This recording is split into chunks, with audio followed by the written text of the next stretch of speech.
Oh, welcome to another iPace Driver Show with myself, Gary Whitaker, and iPace owner, and my friend. Abby dude. Indeed. Also an iPace owner. Indeed.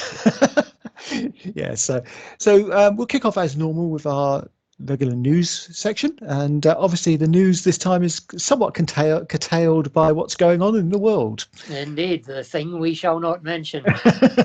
Other than passing to say that it's affected a lot of things, and obviously one of the things it's affected quite badly is accessibility to chargers. Indeed. You were saying up in Scotland it's been particularly bad. I wouldn't say particularly bad, but there are quite a high proportion of them. The problem is that, obviously, as we know, the primary charging provider in Scotland is Charge Place Scotland, and they're council run.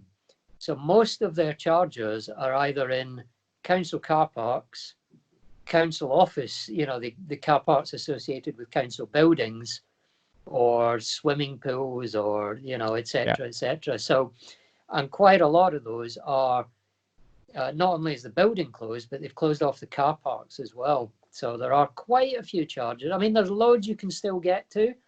Things at places like hospitals and stuff obviously are still running.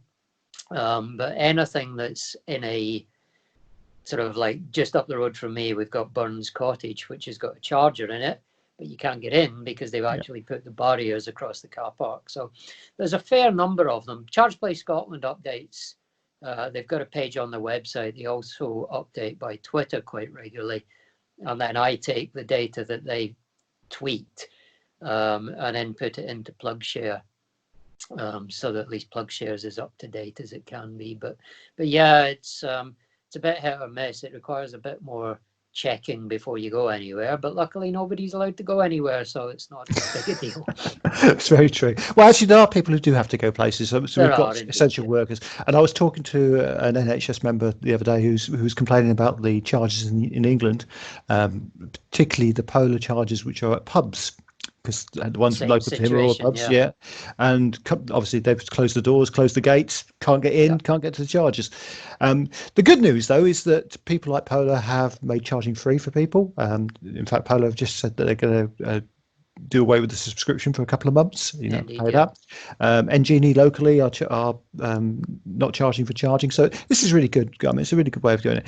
I have a couple of things on the electric vehicle front. I mean, not particularly iPace related, but we've had known a couple of manufacturers of EVs have given EVs free to the NHS for use. Indeed. I think MG gave all their ZSEV demonstrators ahead at all the dealers to they did, which was really nice gesture. I thought really good idea. And also, people are still getting their iPaces, although the production had stopped and it is coming back online. We hear one of the biggest orders for iPaces this year was from the NHS. And there's a lot of people there expecting and waiting for cars and actually needing cars to get places. Some doctors and surgeons and people. And those are starting to come back online, and people are starting to pick them up.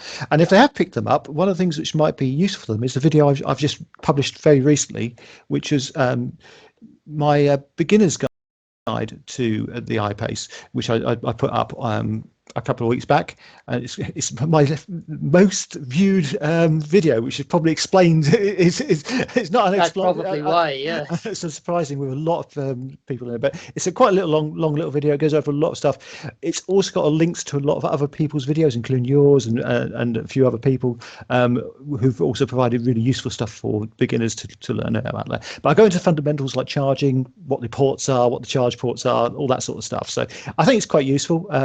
Hopefully people will enjoy it and find it useful, but that's up there now. And I'm just sort of pointing to people to it, because I know a lot of people get their cars and have no idea what to do with them. And they learned all the lessons we learned over months of owning them. Exactly, yeah. It's been very much a trial and error process for the longer term owners, particularly the early day owners.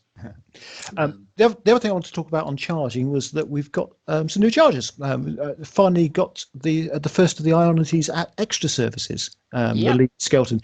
Now, obviously, we know about the pricing of Ionity, and we've spoken about that at length. One thing to just bring up on that is, at the moment, it appears that the Jaguar charging app is still charging the old rate for the Ionity chargers. Yeah, there was a bit of uncertainty about that. I read a few reports from people that have messaged me, and there was something in the forums as well about it.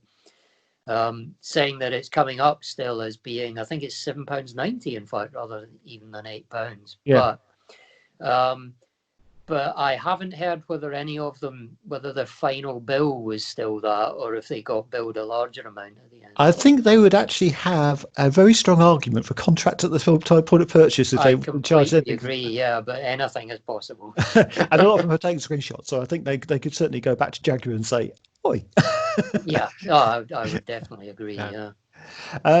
So I think there's some good news and some obviously problematic news at the moment, but it's nice to see. I mean, what's particularly nice to see is there's been a number of iPace owners volunteering and doing deliveries and the like, and of course it's a very good use of the car. With the other discussion we've had a lot. We've had our virtual iPace group a couple of times recently, and just chatting with the members there. They were talking about things they should do to take care of the vehicle, and we've had an email come out from Jaguar about that. Yes, which I know you saw. Yeah. I mean, I got that as well. It seems to be, as always seems to be the case with these things, it's a little bit hit or miss whether you got the email or not. Now, I don't know if it's. I didn't get it. You didn't get it? No, I didn't get it. So, see, I was about to say, I don't know if it's something in relation to leasing vehicles as opposed to purchasing them. Yeah, it may well be. Which you not getting it might, might make that a relevant observation. But yeah, it was, it was just an email from Jaguar to say, this is how we recommend you look after your car during the current situation where nobody's allowed to really use it very much. They've obviously had a lot of questions via the dealers about this over the last couple of weeks. And it seems to fly pretty much in the face of every bit of conventional wisdom as to what you should do with EVs if you're not going to be using them for a while. As I say, I mean, you've seen it since then, though, haven't you? I have indeed. You have actually read it, yeah. Yeah. Now, obviously, Jaguar's recommendation is that you just plug your car in and leave it plugged in. And the battery management system will take care of itself. And indeed. I mean, and the main reason behind that seems to be to keep the 12-volt battery charged up, which is interesting. Yeah, it's interesting but strange because I've never had an issue, and I know for a fact that the 12-volt battery does top up. Yeah. The only thing I can think of is that if the car is allowed to go into deep sleep, maybe it stops topping the 12-volt up at that point, and that I'm not 100% certain about. But certainly during regular usage, whether the car's plugged in or not, it constantly tops the 12-volt up from the HV battery. So it's interesting advice, and as you say, it flies in the face of other people's advice. Mind you, having said that, a lot of battery management type advice comes from Tesla owners, old Nissan owners, where there were potential issues with leaving things long term. I mean, we've definitely heard about phantom drain on some of those cars, which the iPace just doesn't suffer from. Exactly. I mean, I basically didn't drive my car for 3 weeks, came back to it and hadn't lost any charge at all. Yeah. And I did it got to the point where it had cobwebs on it. I mean, I did a video ages ago on that very subject, and it suffered almost zero phantom drain. Mine was left for just over 2 weeks, it was, and it lost 3% in that 2-week period. That's pretty amazing, really, isn't it? So there is that element of it where Teslas, for example, as you say, would have to be plugged in really just to stop the phantom drain, taking it over a 3-month period. That could pretty much kill but on the reverse to that, of course, though, is the advice on Teslas is never to leave them at 100% charge. So exactly, and that's fairly conventional wisdom for any form of lithium ion battery. It's not just Tesla, any form of lithium ion battery. If it's going into any form of storage, the recommendation is to charge it up to somewhere between 30 and 60%, depending on on who you listen to. But yeah, I think possibly with the iPace, of course, we're not actually at 100% battery ever. Exactly. 86% with tops and tails or whatever it actually really is.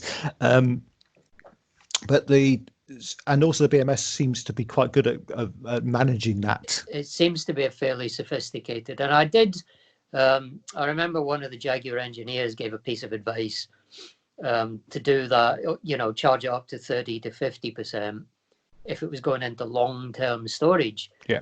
But interestingly, Jaguar did not consider a couple of months to be long-term. No, long-term's more like a couple of years, isn't it? Basically, his sort of comment was, if you're going to be storing it for sort of 9 months or more, then it's worth doing. That anything else, they didn't consider it to be an issue. So they do seem to have got a really sophisticated and really good BMS going. Yeah, I think this is actually one of the reasons why we have this thing about the overnight time charging. The fact that they wanted the BMS to run in this manner of charging to 100%, keeping everything nicely ticking over, nicely managed, nicely balanced all the time. Exactly, yeah. I mean, I know on some other vehicles, I mean, as I've mentioned, the MGZS EV, got one of those on long-term test at the moment for the magazine I write for. And that's having to be charged fairly regularly to keep the batteries level. So it needs a regular full charge on a slow charger, can't be done on a fast charger, which is fair enough. But it only does that if you charge it to full.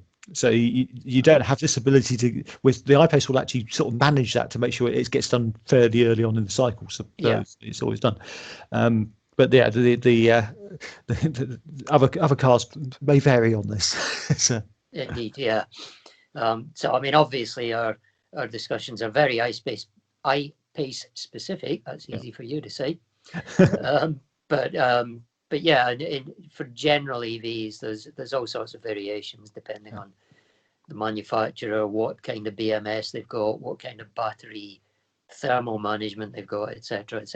Yeah, and thermal management's probably the key thing in this for battery life. But I know the Jaguar engineers were hyper cautious on the battery. It's one of the reasons why we were able to have the range increase recently, because they could be a little less cautious on the battery. Exactly, but they're still pretty hyper cautious on it. I know. I mean, there's still scope for further, but I have my doubts as to whether we'll see that or not. But there is scope to do more and free up even more in terms of efficiency and range, but I'm not sure that they're quite at the point in their life cycle yet where they're ready to push it to those kind of edge cases, if you like. But you were saying you've been really impressed with your range recently. Massively so. I mean, what we're going to discuss in the main feature, you'll see it. As I explained, my range is looking less impressive at the moment because it's been pretty cold here and I've been using the car at nights. But yeah, I mean, I've been getting sort of 32, 33 kilowatt hours per 100 miles, which is equating to like 200. Well, at one point I got it to the point where it was equating to 270 odd mile range. That's pretty impressive. Which was hugely impressive. But in general, I'm getting, equivalent consumption figures for 250 miles comfortably on 22-inch wheels. I mean, I think Jaguar undersold, as they tend to do. I don't know if you've noticed that with Jaguar in general, but they're one of the few manufacturers that tends to sell things. Where they will say, for example, the car's 0 to 60 speed. They have been slightly conservative with it, and that's fairly consistent across the Jaguar range. It's not just the I-Pace they've done that with. They will publish figures that the car can comfortably meet, and when you actually get your hands on the car, they'll advertise 4.5 seconds. The car will actually do 4.2, 4.3 seconds. And I think they've done the same with that range update, because I am seeing much better figures than the advertised figures now. Yeah, I was as well. When I had enough driving to actually make them worthwhile. I'm only doing short hops at the moment, so obviously that's driven it down. But even so, and considering the temperature, you'll see when I do, again, talking about the main feature, which we'll come on to in a minute, you'll see some of that in that as well. So let's move on to that main feature. What are we talking about tonight? It seems like a good segue. It does indeed. Professionally done. So tonight we're talking about apps. Indeed. Apps in general. So I'm going to cover WhatCat, which is RDevD. I'm never quite sure how he pronounces it. I know, I've never sure either. I was hoping I'll you have would to have the ask him, answer. actually. So, in fact, if you want to ask him any questions, he's going to be looking at the comments in both of our videos, and we'll be answering them on WhatCat. So that would be quite useful to find out. But WhatCat's an Android-based program which he produced, and actually, shall I show you? Show it. That's probably a good start. Let's start with seeing what we've got. I can put it back. Anyway, this is WhatCat. Oh, this is WhatCat, actually. Yes. So as you can see, it's got a lot of new features, a lot of features over and above what's in the standard application. First thing you'll notice is it shows the colour of my car, which is quite nice, and the tyre pressures. Now there has been this actually uses the same programming interface that the standard app uses. In fact, it uses the same login as well. So WhatCat doesn't store your login; it just passes it straight onto the Jaguar. So if you signed up for Jaguar Remote, you can use the WhatCat app as well, and it's got a fair degree of features on it, including the ability to start the preconditioning. Just move that out of the way so I can actually see what's going on. Across the top, you can see we've got charging, parked, and alarmed. You can, if you click the alarmed, you can set the lock. If you click the climate, you can turn the climate control on. And it's got a few extra features over and above that, which are really useful.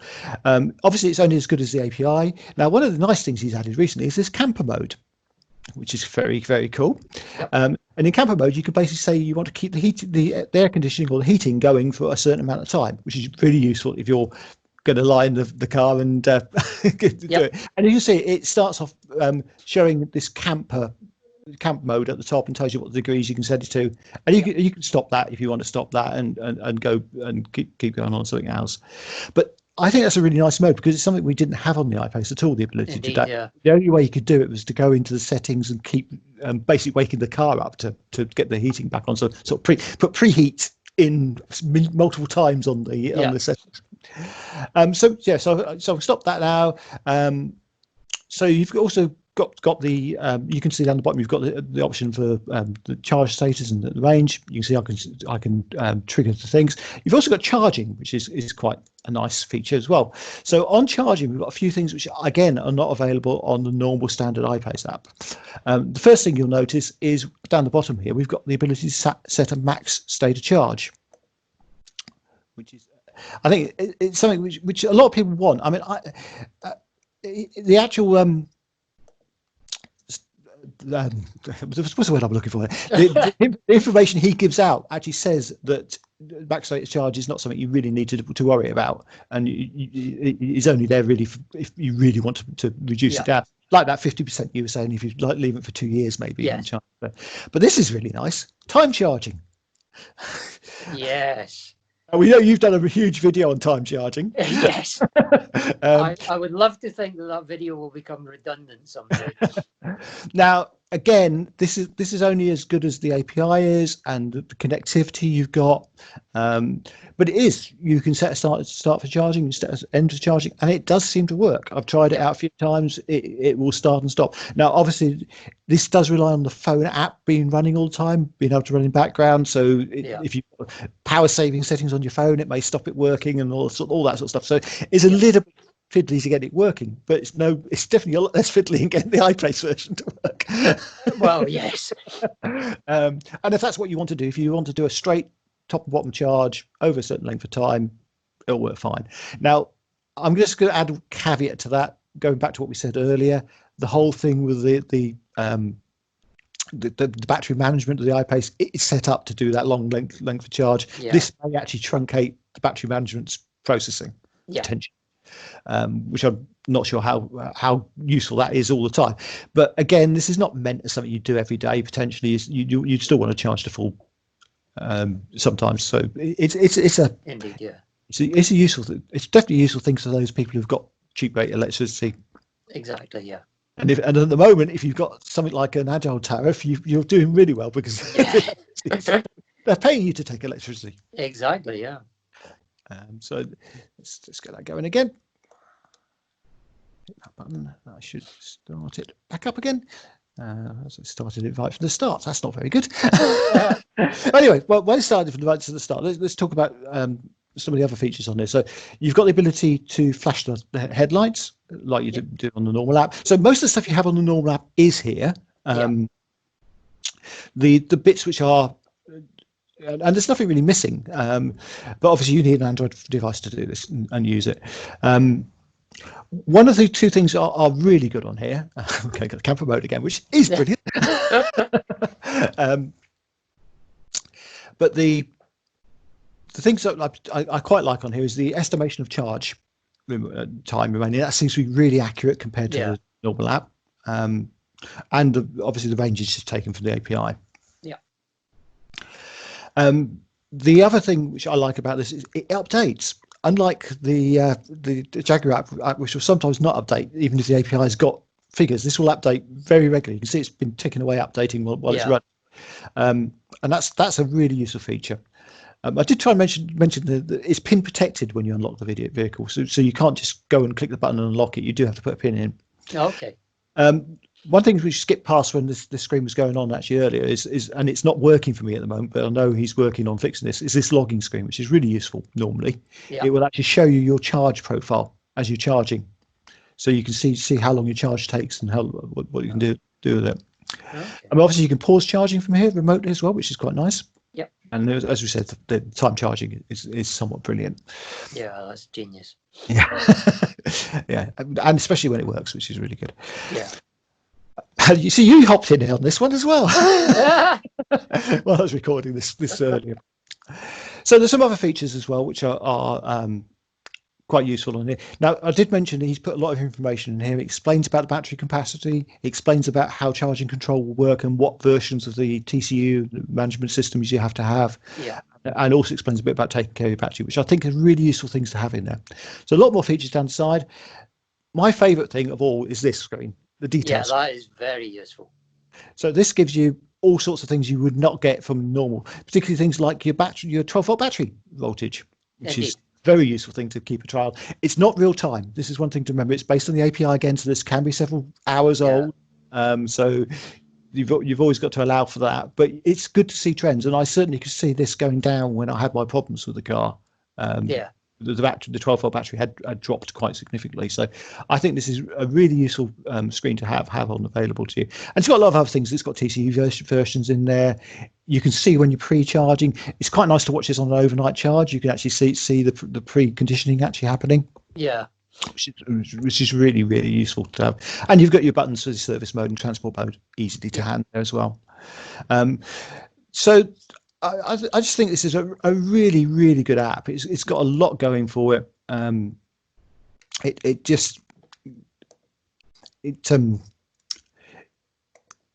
has features which the normal app doesn't have. I'm getting very tongue-tied tonight. And it's got basically everything you want. It's got things like you can get to your alerts as well. It's just a very well written, really easy to use, and it just works, which is basically all you want from an app. Exactly. Yeah. I mean, it's phenomenally done. I mean, he's done a tremendous job. I was obviously one of the people pressuring him, not pressuring, that's the wrong word, but begging him to release an iOS version of it, which he pretty much has categorically said he'll never do. Well, he's not an iOS programmer, so exactly. And I'm from being a developer myself, I know that's so difficult to transition from one to the other. So exactly, so luckily somebody else has stepped into the breach. And we've got one of the users over at the iPace forums, Johnny. He's got a very unusual username. Is it Johnny Hush? Something like that. Johnny Hush, you're right. Oh, I was right. After all that, I was right in the first place. Right. So yes, this one of the users, Johnny Hush, has stepped into the breach, and he's created an iOS version. Now, this is very much in beta at the moment, so you have to bear with the fact that it's graphically, there's very little in the way of graphical presentation. It's very text heavy, so it doesn't look as nice as WhatCat. WhatCat, but it does provide some really useful, basically more or less all the same functionality. As I said, there it is on screen now. It is, as you can see, it's very text-based as opposed to WhatCat, which has got some nice graphics and stuff in it. That's primarily down to the fact that it is very much a beta trial at the moment. And it, you know, it will improve. He's been very active in developing it so far anyway. So if I set this going, you can see obviously the name of my car is at the top there, the Millennium Falcon. Yep. And the little blue circles to the right of it just show that the data is up to date. Once that goes out of date, you get a little blue exclamation mark in the middle there just to show that the information you're looking at is, and it only means that it can be just a few minutes out of date, and yeah, so it's the standard API refresh rate. Exactly, yeah. Just let me squeeze forward. In fact, there you see what it does when it goes out of date. So we've got then the high voltage battery, obviously, is the this is quite tricky to manage. There we go. So you've got the high voltage battery at the top there, which shows obviously your 94 kilowatt hour battery. Charge level, now mine's at 100% at the moment. And you can see it's 215 miles. That's what I was saying about my current range being less impressive because I've done a fair bit of nighttime driving. Well, I imagine nighttime temperatures where you are at the moment are quite on the low side. Yeah, I mean they're between sort of 0 and 5 degrees. Well, I say 1 and 4 degrees overnight. Yeah. So that's why it's only getting 215 miles at the moment. I think this time last year we would have been very happy with 215 miles at 1 to 5 degrees. Yeah, isn't that a peculiar thing how expectations shift? Yeah. But yeah, I mean, if this time a year ago, if I'd seen 215 miles on my screen at these temperatures, I would have been delighted. Yeah. So yeah, the charging status is initialized, and that's because it's plugged in at the moment. But my charger's set up with a timer in the charger itself to come on at 1:30 to take advantage of my Octopus Go tariff. So it just says initializing, but it will change to charging, at 1:30 when the charge starts, although it's at 100% now anyway. So if we start this going now, you can see you've got the limit SOC function, which mimics very closely what WhatCat has in it as well. So you can, I'll just scroll forward a bit there. Yeah, if you tap on that, it takes you into the limit state of charge page. Works in very similar way, but instead of a slider, you actually have a text input of whatever your desired limit is. And then you activate it by pressing the start button. Now this app, what it does is it actually starts an audio recording on your phone at this point. And the reason it does that is so that the phone's power management systems won't shut the app down. From a developer point of view, that's really clever. Yeah, so the audio recording stays on your phone. It doesn't go anywhere. It doesn't get uploaded to any servers or anything. There's no privacy issue as such, but it's purely to keep the app alive while the car is charging, because obviously that can be 8, 9, 10 hours. Yeah. So it's a very clever bit of work. And obviously, for some people, it might sound a little bit alarming that your phone is then recording all night, but it's only kept on the phone. It doesn't get uploaded. And then once the phone, it regularly polls the car to check what the current state of charge is. And once it gets to whatever you've input into that text box, it sends a pause charge message or command, pauses the charge, stops the voice recording, and deletes it from your phone. So it's never saved anywhere. And as soon as it's finished, as soon as it's got to the desired state of charge, it stops.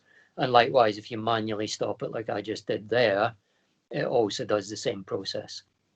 So that works really well.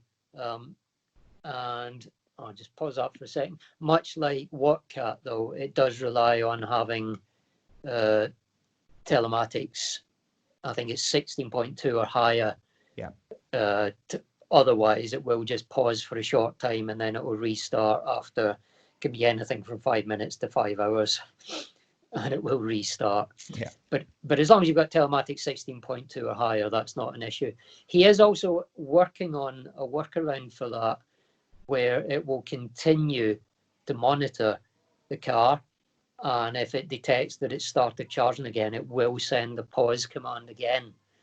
It doesn't do that at the moment, but he's working on that for a future update, which then would be a toggle switch that you would use. So if you're on an old telematics, you can still get that functionality to work properly. That'd be really good.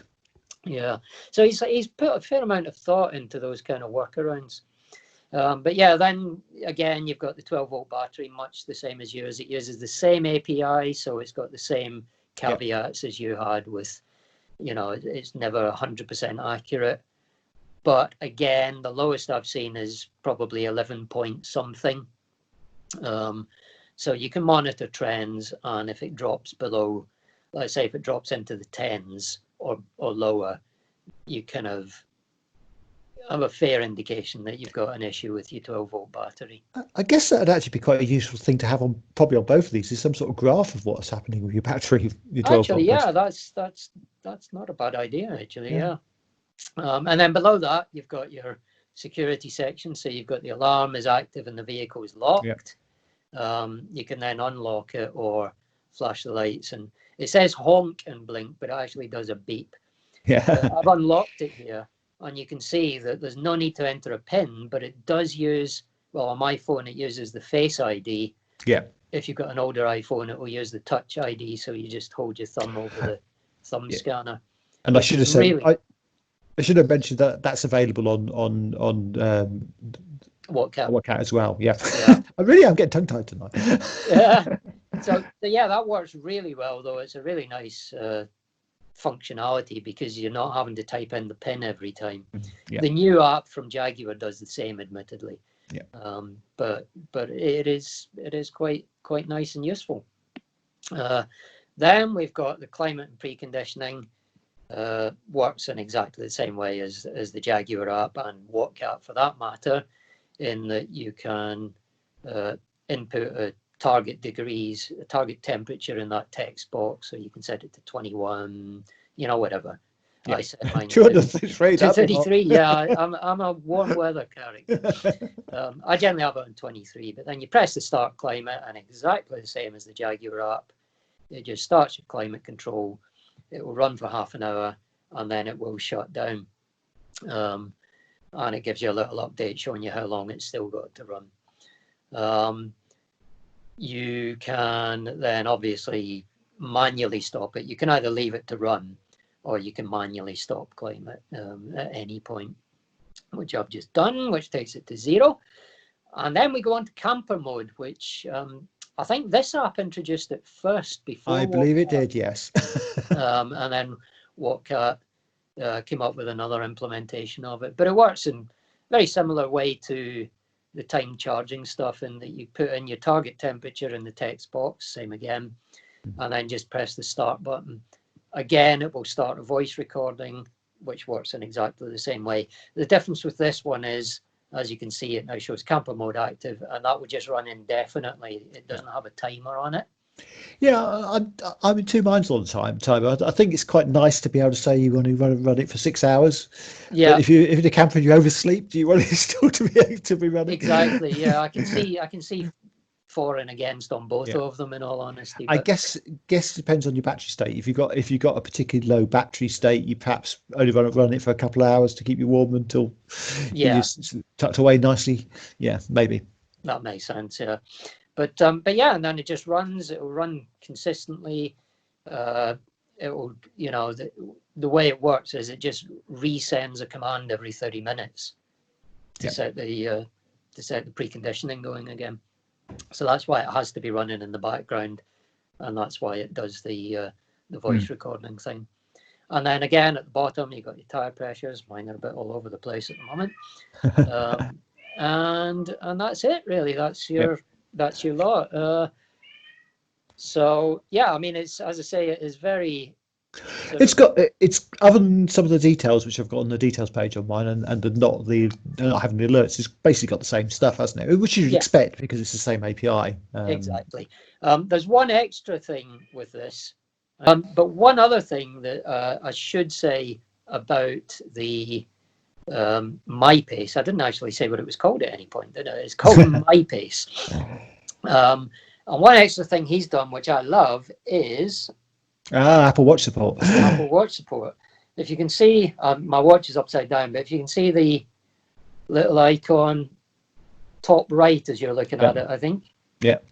So that's the MyPace icon. So I just tap on that, and you get, oops, sort of 4 icons like that. So you can unlock the car, lock the car, start the preconditioning, and it also shows you what your state of charge is, your current state of charge. I'm not sure if you can see this either, but underneath my time and date there, I've actually got widgets on Android, which is quite nice for the charging. And I guess you've got that on the iPhone version again as well. He also does that. If you can just see the MyPace bit there. So again, he's also done the widgets. But the Apple Watch app is absolutely brilliant because the Jaguar one sucks. It looks quite nice, but you can't actually do anything. It tells you the car's locked, but you can't unlock it. You can't lock it. You can't start the preconditioning. You know, it's got zero functionality basically. No, that's really good. So he's done a blinding job with that. I'm very, very happy with MyPace. Excellent stuff. So while we're talking about apps, there's another one we wanted to mention was that there's a whole new raft of features in a Better Route Planner. Indeed. The ABRP app on Android and iOS. So they've actually added some bits to this, but they've also added a paid tier, which is a little bit controversial, isn't it? Do you know, it's only controversial, well, for me, and I'm only speaking for me personally here, the only controversial part about it is how much they're charging for it. I've got no issues with them having a paid tier because it is such a brilliant app now. I'm more than happy to pay. Now, there is a free level as well, which we have to stress. All the functionality they've had up till now, pretty much, as far as I know, is still free. Sorry, are you still receiving me? I am still receiving you, yes. Okay, your video has just gone a bit blocky and weird. But anyway, so it's got all the same functionality to the best of my knowledge. It is just that they've added extra features, which now, if you want to partake of them, you have to pay. Some of them are brilliant. I mean, I love the live weather. Have you tried that yet? Oh yeah, that's really impressive. I tried to trial out so I could have a go at some of the stuff. Yeah, well, it used to work. That was actually available on a previous version of the app. Yeah. And it used to work. So all of those functions still work that you previously had, but there is now the extra functionality of things like the live weather, which is absolutely brilliant. And it'll adjust your plan then according to what the current temperatures are. If it's raining, it will add a certain percentage to it. It will take the current wind and factor that in. So it takes all of the manual input side of it away, and will just constantly update. If you're on a massive road trip, if you're going to be on the road for 12 hours, it will constantly refactor it for the new weather. So I think it's brilliant. It will also, with some cars, take live data from the car and update it as you're driving as well, which is really nice. Doesn't do that with the iPace, but they are hoping to be able to implement that with iPace at a later date. So the other things I got on the list was real-time traffic. Real-time traffic as well. Good. I'm less bothered by that aspect because of the way I use a Better Route Planner is I tend to have it running in the background and or not in the background, but on the side, and still use the car's sat nav. So if I go a different route to a Better Route Planner, it will just recalculate as I'm following the car sat nav. So the real-time traffic, I'm not really bothered about, because I would either be using Apple Maps or Jaguar's built-in sat nav. And the other things we got, which are again not relevant for us, live charger availability. Now, if they actually had a feed like ZapMap or one of the others, but it's only for Tesla chargers at the moment, which is a little bit disappointing, to be honest. It's actually less useful for Tesla chargers, I would think, because you get that in the Tesla anyway if you've got a Tesla. Well, yeah, exactly. It seemed like I guess that API though is readily available. I'm assuming. Yeah, it is. Yeah, they are planning to add other charging companies. Yeah, and they have said they're going to try and do that fairly quickly as well, which should be good if they do that. That might actually make it worth doing. Apple Watch app, which obviously will appeal to you. I think from an Android user point of view, there's less in this than perhaps maybe it should be a discount on because you haven't got some of these other bits. But maybe so, yeah. Now the other thing it does is it logs all your drives as well. Yes. Which is quite nice. I mean, we obviously can do that. Actually, I forgot to mention that when I was showing WhatCat, but WhatCat will log your journeys because it's using the API, which is logging your journeys anyway. So you've got that ability to do that. Indeed, so you can have multiple vehicles on ABRP now, and you can also share your live data with your friends and family. So you can show your journey going on as well. So all of that, I think, is a useful thing. It's very useful. However, is it worth the price? Yeah, is it worth €5 a month? Exactly. 60 euros a year is quite a lot of money. Now, well, it's not a lot of money, but it's not an insignificant amount for an app. Yeah, it is a very, very useful app. And I guess it depends on your annual mileage, how much you use it as well. I mean, for me, my primary use for it would be my road trip videos. Yeah. Because I don't do huge amounts of long distance driving outside of those videos, in all honesty. Yeah, so I was thinking I use it about 5 times a year. Yeah, so I use it slightly more, but that's purely because of those videos.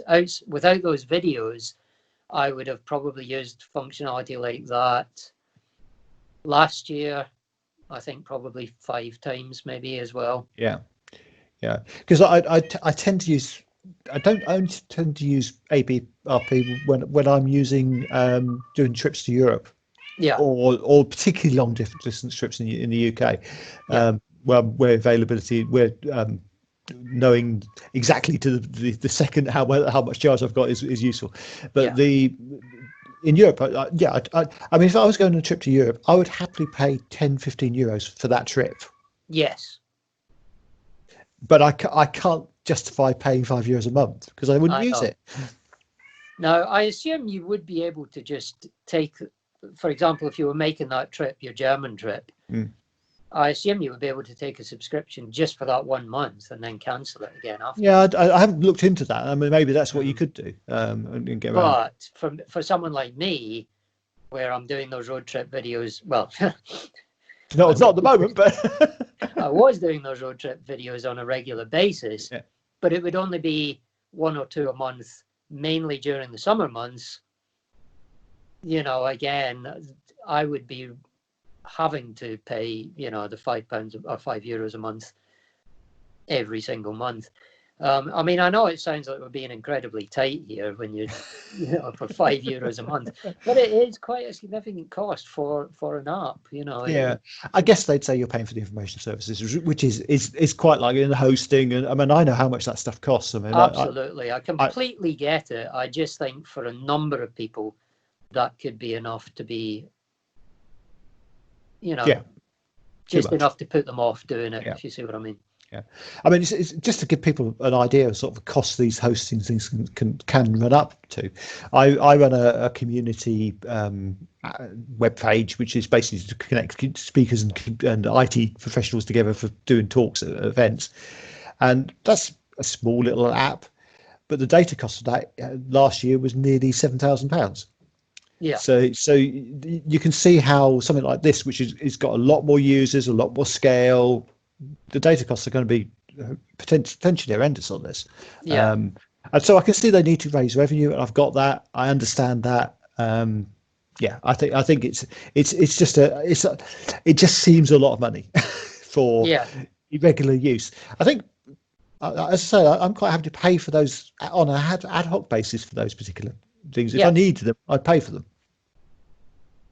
yeah, exactly the same. I mean, and I would happily pay an outright fee for the app, but I know that doesn't help them in terms of hosting because Yeah, it's ongoing.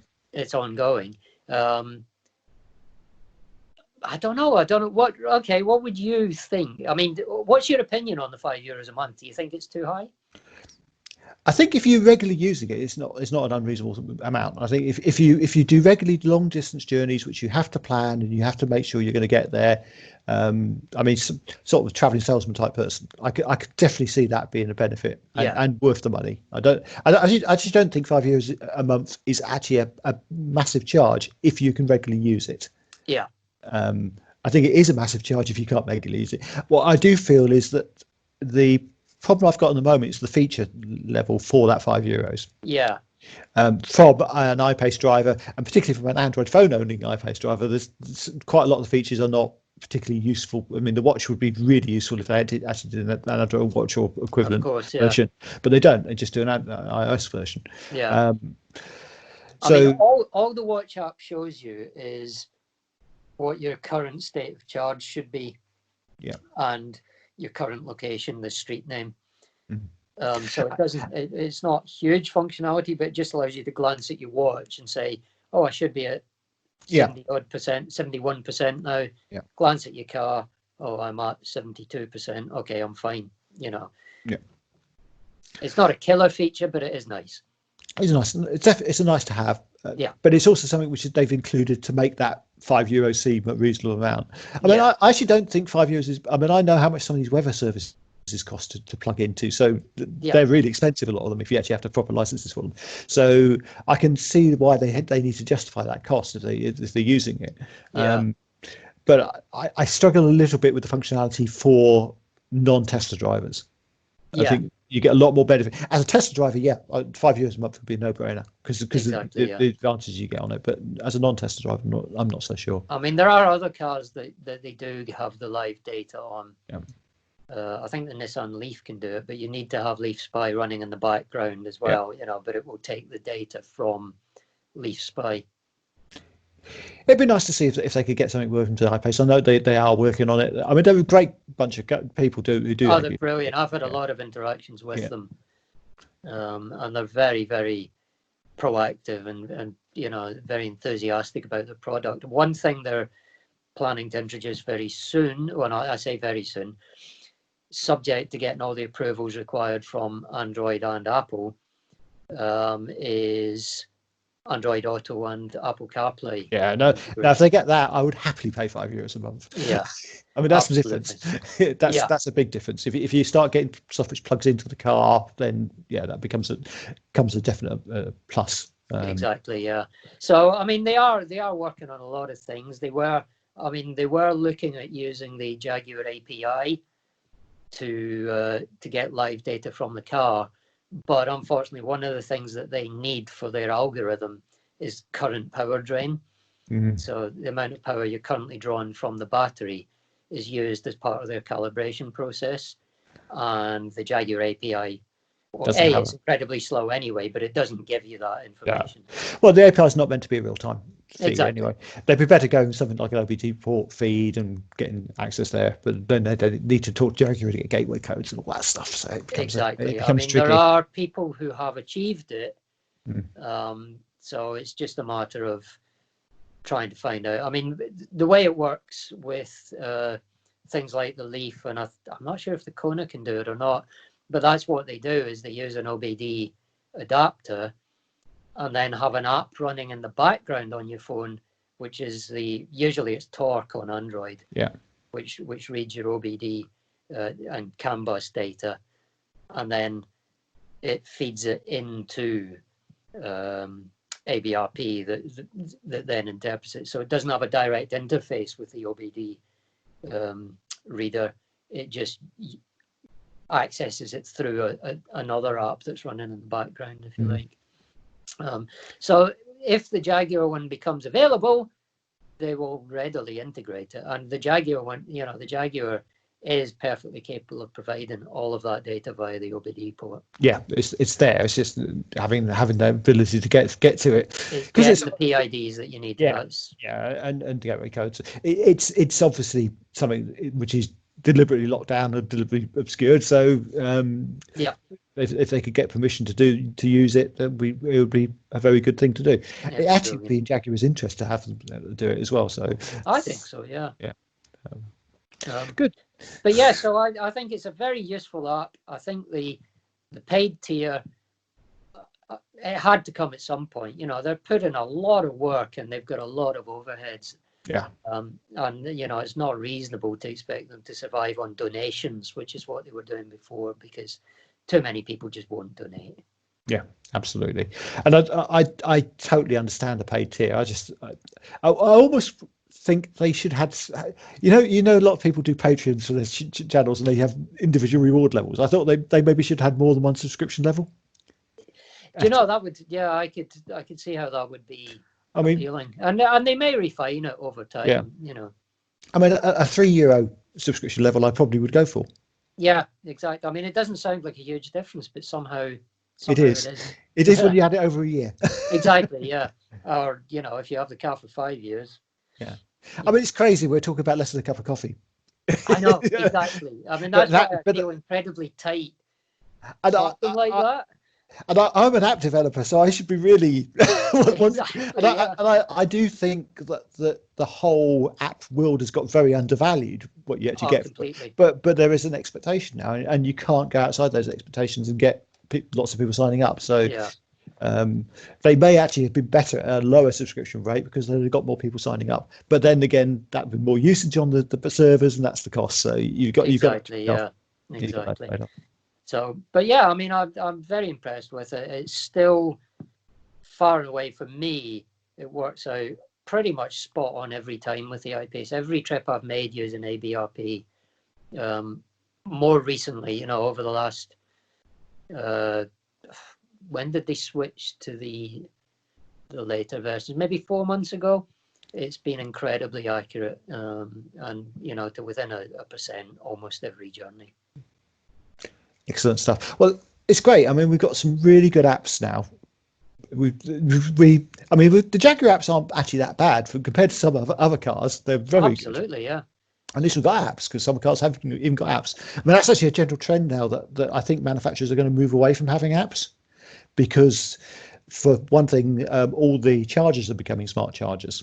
Yeah. If you want to get your OLEV grant now, you've got to have a smart charger, which allows time charging to be controlled by the app, by the charger's app, not by the car. Yeah. So I think that's something will drive certainly the lower cost manufacturers not to have apps. Indeed. I think the higher end vehicles will always have them, because things like preconditioning have become such an expectation now. Yeah. I don't think people would go out and spend 60-70 grand on a car now without it. Yeah, exactly. Yeah, I mean, you might find, and I think this definitely might happen with some of the German manufacturers. You might have subscriptions for your apps going forward, 3 years or whatever it is, that sort of stuff. But yeah, I mean, Jaguars is kind of like that now, because it's because of the in control subscription. Yes, true. You do have to pay after, I think it's 3 years you get it for free. But again, we talk about the cost of things that their hosting for that must cost them an absolute fortion. I know they don't do it in house. It's I believe it's Volvo actually handle that. Yes. So they're obviously paying for that usage, and I can't imagine that's cheap. I know. I wouldn't have thought so. But yeah, I mean, so paying for apps is something that is more normalized now, shall we say, and and certainly a lot more apps seem to be going down the subscription route rather than the single purchase price. And certainly where vehicles are concerned, obviously there's a lot of server use in all of those vehicle type apps, whether it be ABRP or Jaguar. So for them, a subscription based model makes sense. I guess Jaguar can get away with charging more per month, even if there's less functionality. they can probably get away with charging a bit more per month because it's a 60 grand, 70 grand, 80 grand car. Yeah. You know, and just going back to the ABRP thing, that could be an argument anyway. It's why for Tesla, €5 a month doesn't actually seem a huge amount, because it's the cost of the car. 100 grand car, €5 a month isn't a huge amount. And even for the iPace, it wouldn't be a huge amount if it had all the functionality. Yeah, I think it's just, for other cars it may not be. Exactly. You know, if you're picking up a used MG ZS EV in a couple of years' time, you know, €5 a month is probably going to cost almost as much as paying for the car. Exactly. Yeah. Well, I wouldn't have gone that far, but okay. Not quite that far. No, they're holding their value really well, so I'm not going to say that. Though. Yeah. One, just to segue off a little bit, but one thing I'm very much looking forward to seeing is the new MG5. Yeah. The estate car. Yeah, and I think that's really important for the market, that we actually start getting estate cars in other body shapes, and move away from just having really SUVs, which seems to be the reason to show of all car manufacturers. Exactly. I mean, there's a lot more variety out now, and it's encouraging to see that you're not now forced to buy, let's say, a saloon car because you want an EV. Yeah. You've got a range of options, and they're getting better all the time. I was quite encouraged to see Jaguars, or I-Pace rather, being the third most registered EV in the UK. Yes, yeah. They've done very, very well with it, and I know we see a lot of complaints on the forums and the Facebooks about things going wrong with cars, but actually it's a very small percentage when you compare it with the number of cars out there. Exactly. I mean, there's currently, I guess it's stalled a bit, so I think there's still probably somewhere in the region of 18 to 18,500 on the roads. And, you know, you cannot base an opinion of how reliable a car is on the half dozen people on the iPace forums that are posting, I've had this or I've had that. And to be honest, the motoring press would be full of it. Yeah. If it was widespread that people were having problems, as ever with forums, like with almost every brand of car, the forums tend to be the place that people go to. What's also interesting is if you actually look across forums, because I do this all the time looking at different cars, the same sort of problems crop up. 12-volt battery problems are very common across virtually all EVs. Yeah, exactly. And I think there's going to be a move away from 12-volt batteries, because there's absolutely no need to have them these days. If you get the right voltage transformers in place and exactly, do stuff. I don't know about you, but I was actually genuinely surprised to discover that the car had a 12-volt battery when it was just something I hadn't thought about when I bought it. Yeah, but they all do. All the EVs do, and they all seem to have problems. If the 12-volt battery drops, then all sorts of things go crazy in the cars. Exactly, But yeah, I mean, I think in general, they really have done an amazing job with the iPace for the first EV. When you compare with some other bigger companies' results, shall we say. I genuinely think iPace has been a consistently good performer for Jaguar, and probably has slightly outperformed their own expectations. I think it's more than slightly, from what I understand. Yeah. And that's a good thing. It certainly it means they'll carry on development in that direction. And obviously things are a bit stymied at the moment, but we will be able to move on from that hopefully fairly shortly, and things will get better. And some degree of normality, at least. Some degree of normality, and new EVs coming. So it'll be good to see. Yeah. Anyway, that's been a great fun doing that. We've had a few interesting technical issues, but we'll sort those out in the edit. It'll be smooth and flawless. It will be smooth and flawless, as we both are. Indeed. Oh, you smoothie. Right. Anyway. So you can, if you want to find out anything more about the iPace, Twitter, we're both on there. I'm Gary WMA on Twitter, and you're just Abby Dude, I believe. I'm just Abby Dude, yes. Yeah, everywhere now. I think you've even changed it in the iPace forum now, haven't you? I did, yes. Yeah. So gosh darn it, no more Abby Dude everywhere. That's right. Yeah, I think it was causing some confusion for people as well. Yeah, so that's good. But if you want to find anything else, check out our channels, check each other's channels out, because there's some really good stuff on both of our channels, I believe. Yep, we'll see you on the next iPace Driver Show. Indeed. So don't forget to like, comment, and subscribe, and we will see you next time. In the meantime, everybody stay safe out there. Yeah, stay safe.